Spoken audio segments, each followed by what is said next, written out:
Hi, this is Kim from KimberbellDesigns.com, and if you're here at this video, it probably means that you have found one of my patterns and are looking for some more instruction, some video instruction on how to do all kinds of different techniques in quilting. So today I'm actually going to show you how to paper piece. Now I don't want you to worry about how difficult it might sound. It's actually really easy, and once you know how to do this technique, it's a lot of fun. So let's go ahead and get started. Alright, so here's an example of what one of my paper piece patterns may look like. You've got the dashed edges around the outside perimeter, and then you've got a grayed out area that shows the basket in this example, and then the background pieces are these white areas. Now you'll also find numbers like A1, A2, A3, and that's just telling you what order you're going to sew your fabrics in. Oftentimes I'll also put the helpful tips there as to what size of fabric you need to cover that space on the pattern. If it's not there, don't worry about it. You'll actually just cut a piece approximately 1/4 of an inch to 1/2 of an inch outside of the area that you're going to cover. Now what you're going to want to first do is actually cut along the dashed lines. That includes your seam allowance, as you see here. What I've done is already cut out this block along the dashed lines. And then you're going to want to turn it over, and right now you have a blank space, but you're going to take this over to a light source such as a light box or a window, and you want to trace those exact lines that you saw on the front side onto your back side of the paper. Okay, so I've already done that. I just took a ruler and a pen and I just traced the outside of that basket, so you know exactly where to sew when it comes time to do that. Okay, now flip it back over and we're going to start with our A1 section. Okay, again in order, you're going to be sewing A1 to A2 to A3 and so forth. Now here I've put my helpful tip is to cut a piece of 2 by 6 inch floral. So here I have that, my 2 by 6 inch piece, and I'm going to lay this piece of fabric over the A1 section. And now I'm going to actually place this 1/4 of an inch beyond the A1 section. Okay, so that you have a seam allowance into A2. And A2 fabric I'm going to grab next. It's my 4 by 5 inch white piece. Now A2 I'm actually going to flip so that the fabric, the right side of the fabric is facing down. So again, A1, the fabric is facing up. A2, the fabric is facing down, or right sides together. Okay. Now I'm going to line it along that edge.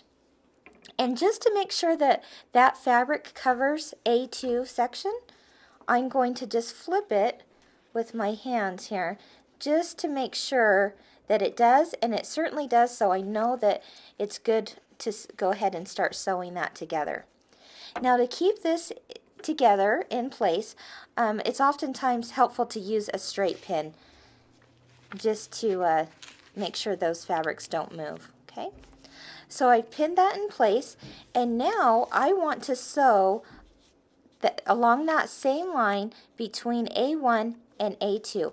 So that's when I'm going to flip my paper over, and this is that line between A1 and A2, and I'm going to sew starting right here and all along that line, just with a straight stitch all the way to the very end.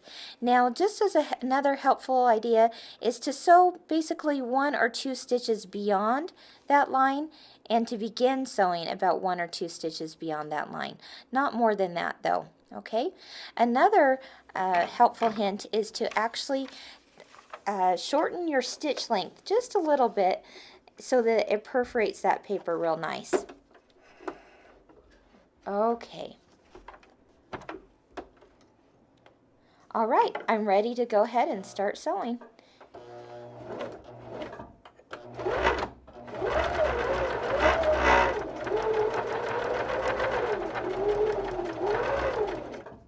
Okay, now I got to the end of my line. I'm going to go 1 more stitch.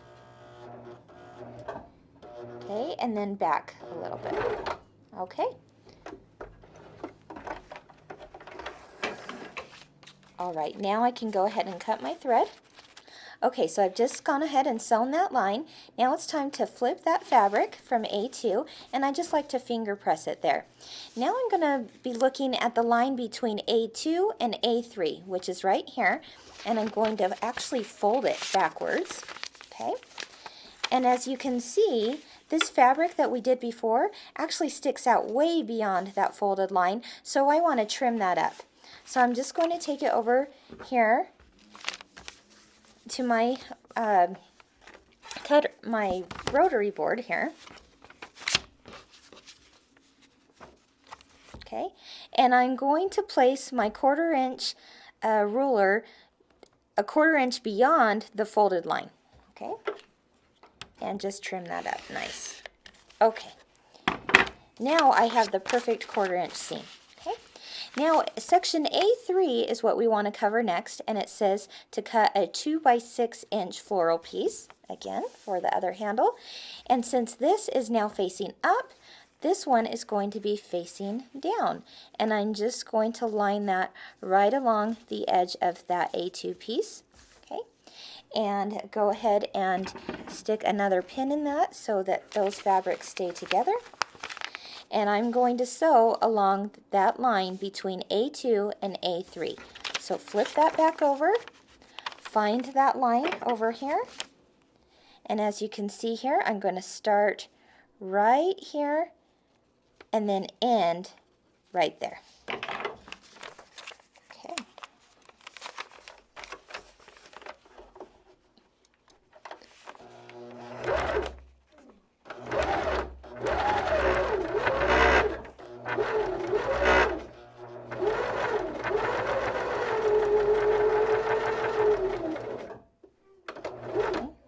Did one back stitch, pull it out from the machine, snip those threads, okay, pull out my pin, and then finger press again.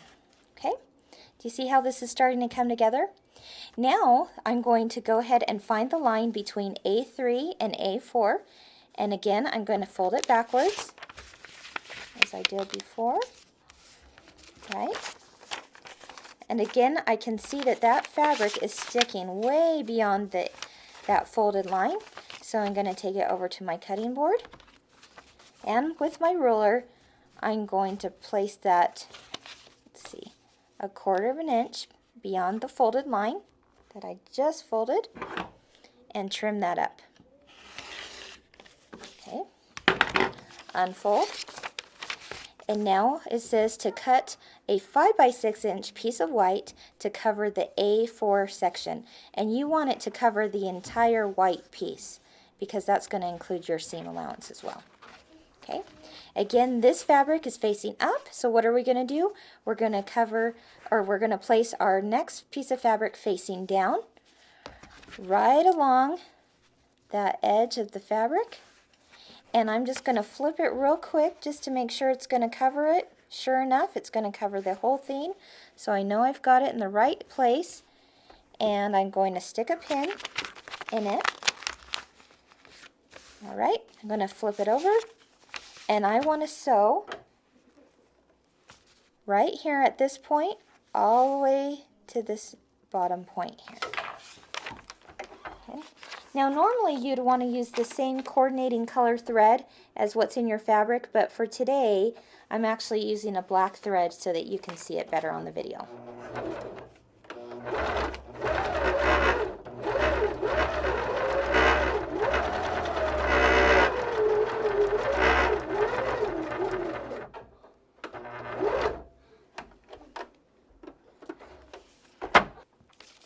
Okay, so now I've sewn right along that line. I have that 1/4 inch seam allowance. I'm going to flip it over, finger press it, okay? And I know that this looks a little funny right now, but I promise in the end it's going to all look exactly the way it's intended. So just go ahead and leave that fabric as is right now. Again, that's a really extra large piece, but we wanted to make sure you had plenty there to cover that area. Okay, now it says to go on to A5, of course, as we're sewing in order. So I'm actually going to fold that line here between A1 and A5 backwards. starting to see a system here. And that fabric is way beyond that fold, so what am I going to do? I'm going to trim it up. Okay. Placing my ruler 1/4 of an inch beyond that folded line in the paper. Trim. Okay. And now again, it says a 5 by 6 inch white piece. So I'm going to grab that right here. This side is facing up, so I'm going to place my next fabric facing down, right along that edge. I'm going to test it just to see if it'll cover. Sure does. So I know I'm ready for sewing. Now at this point, you may be in the habit of pinning, and that's great, but if you can do it without a pin, that's fine too. You can just hold it and then flip it over. All right, so now I know I need to sew along that line from this point to this point.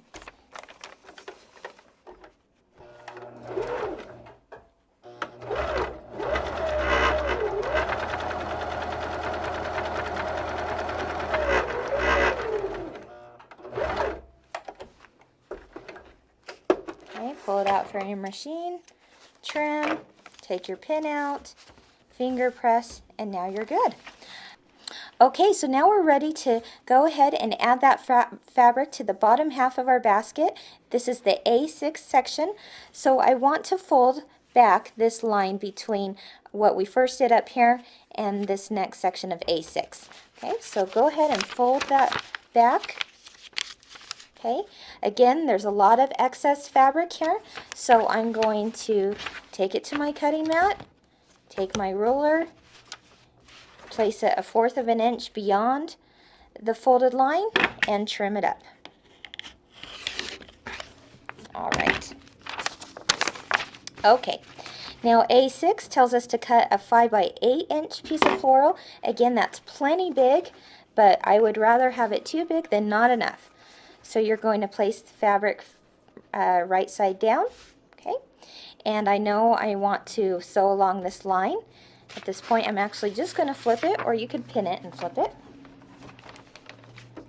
And I'm going to sew.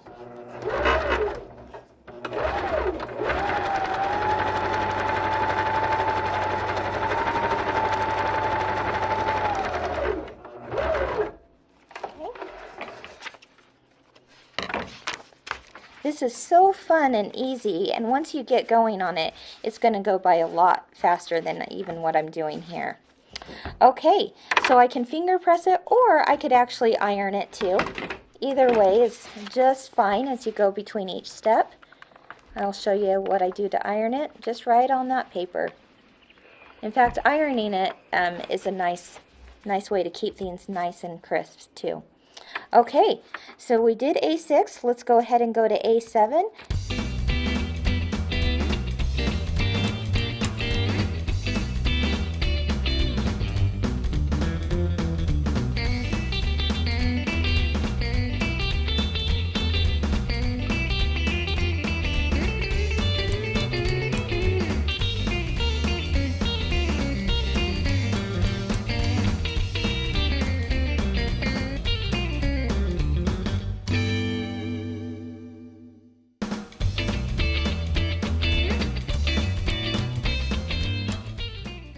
Now we are done with this block, but you're thinking, wait a minute, this looks really funky.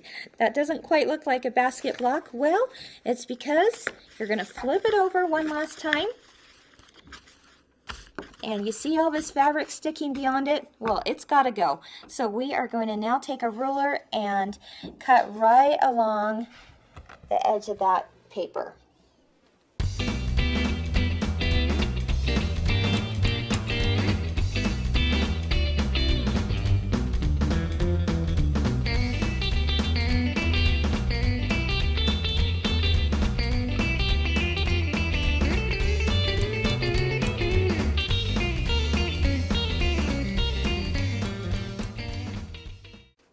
There you go. Okay, so there you have it, a really cute paper piece basket. You can use the same technique on all kinds of paper piecing projects. And for more Kimberbell patterns, be sure to visit my website at kimberbelldesigns.com. Thanks.